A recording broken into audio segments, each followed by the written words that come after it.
You are listening to episode 131 of the Autism Mom Coach, Behavior Barometers 2.0. Welcome to the Autism Mom Coach podcast.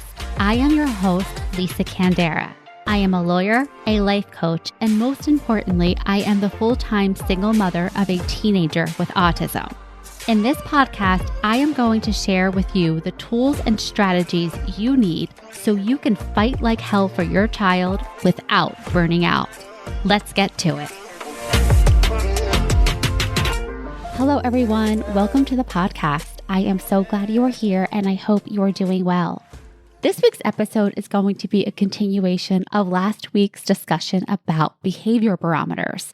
If you have not yet listened to last week's episode, I highly suggest that you do it. But either way, I'm going to give you a synopsis. Last week, I talked about the importance of becoming more familiar with our children's behaviors and their meltdowns so that we could scale them based on intensity. This is important because, like I said, not all behaviors are created equally, and it's important for us as autism parents to be able to distinguish between the levels and intensity of behaviors for our children because that's going to impact what they need and how we need to respond. So in last week's episode, I focused on gathering the information about your child so that you could rank their behaviors using a scale from 1 to 5, 1 being regulated to 5 being the highest level of a meltdown for your child.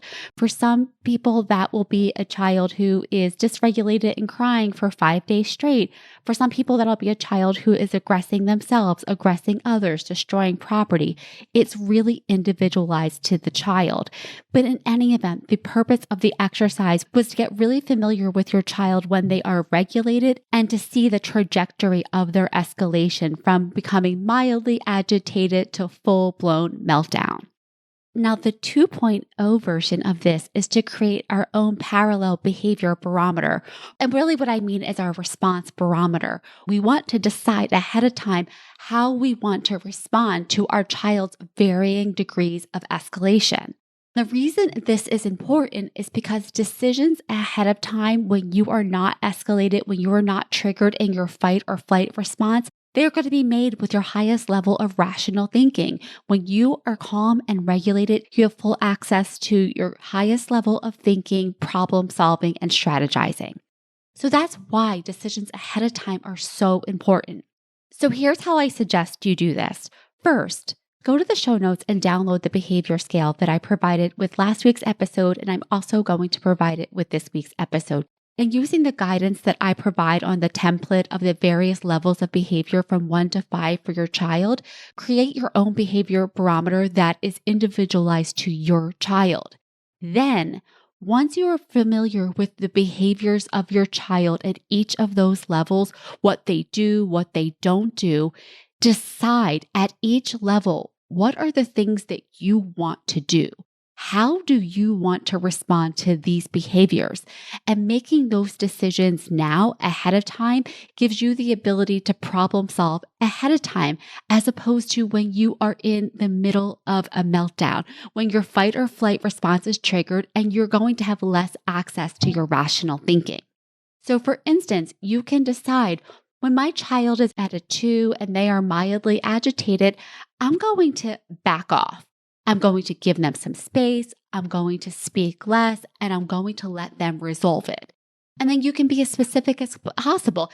If after 10 minutes they're not able to resolve it, or I see that they're escalating, then I will do this.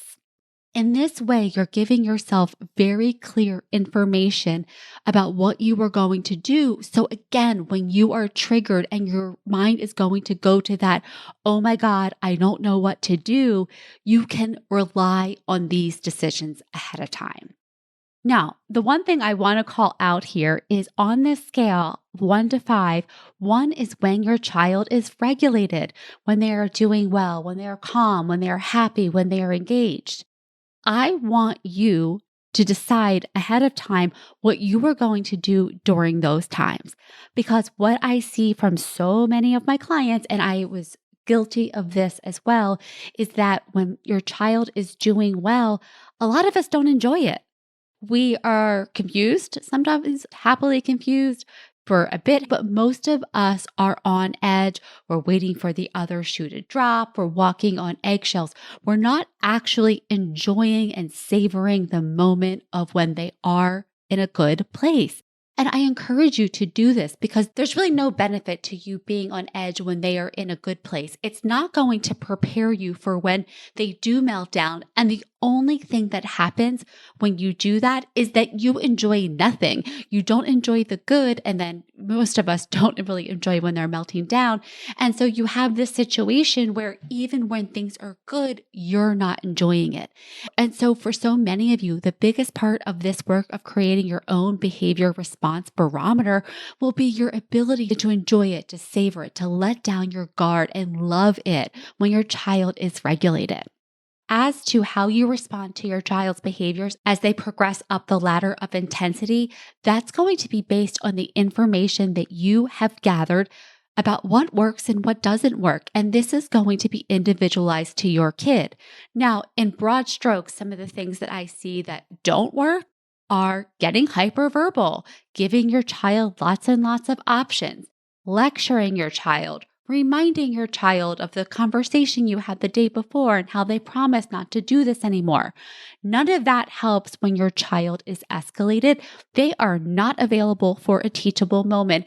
And chances are, if you are talking to them like that, if you are lecturing like that, you are stressed and your voice, your tone, and your body language is reflecting that to your child. And in turn, they are reacting to it. So overall, something I don't see as helpful is talking. What I do see as helpful is being quiet, being present, and being clear with very simple instructions. Other things that I've seen as helpful are standing back, giving your child space, letting them try to work it out on their own. And this is really important because when you are starting to freak out by your child's behaviors, they're getting the message that one, you're afraid of them and you're afraid of their behaviors, but two, that feelings and their emotions are scary and that they should be scared of them. We don't want our children to be scared of their emotions. We want to normalize them as much as possible. So to the extent that you are going to use verbiage that is calming and validating to your child. And like I said before, you can use the 2 for 1. When you use your tone, when you use your voice, and you use your words to try to calm them, you can do it for yourself too. A calm voice, a soothing tone, all of that signals to your nervous system and to theirs safety. Now, for some of us, as we move up the ladder of intensity and we're getting to a 5, some of those behaviors can be very challenging and some of them might even be dangerous. And I know that these are difficult decisions to make and they're not decisions that any of us take lightly, but I think it's really important for all of you who are dealing with behaviors that can get into that category to have a very clear plan of what you will do and when you will pull the trigger to do it. I know for me, I struggled so much with this and I would wait and wait. Sometimes I wouldn't call the doctor or call 911. I would avoid it, telling myself that I could handle it on my own. And the more that I did that, the worse it actually got. So for those of you who are dealing with bigger emotions and behaviors that are dangerous, you have to start to make these decisions ahead of time. Even though these are decisions none of us ever want to make, it's important that you know ahead of time when you are going to pull the trigger, because even in the most intensive situations, knowing what you're going to do actually does bring some peace and some comfort to you. All right, that is it for Behavior Barometers 2.0. Again, I encourage you to download the PDF and to create a behavior barometer for your child. And I also encourage you to side by side create one for yourself. So for each rung of your child's behaviors, you know exactly what to do and what not to do, both in terms of what you do and don't do for them and how you support yourself as the intensity grows. And finally, if this is something you struggle with or something that you want help with, I can help you with this. I talk behavior barometers and meltdowns all day, every day with my clients, and I am happy to support you in becoming the calm, confident, and capable mom that your child needs you to be. If you are interested in doing this work one-on-one with me and joining my community of amazing autism moms, schedule your consultation call now. And for those of you who do sign up for coaching with me, the one-on-one coaching, you not only get the one-on-one coaching with me, I invite you to my membership community of past and current coaching clients, where you will not only get my support, you will get the support of other moms like you who are struggling with the same issues. So again, for those of you who are interested in changing the trajectory of your parenting experience, I encourage you to schedule your consultation call now. All right, that is it for this week. I will talk to you next. Thanks for listening to the Autism Mom Coach. If you are ready to apply the principles you are learning in these episodes to your life, it is time to schedule a consultation call with me. Podcasts are great, but the ahas are fleeting.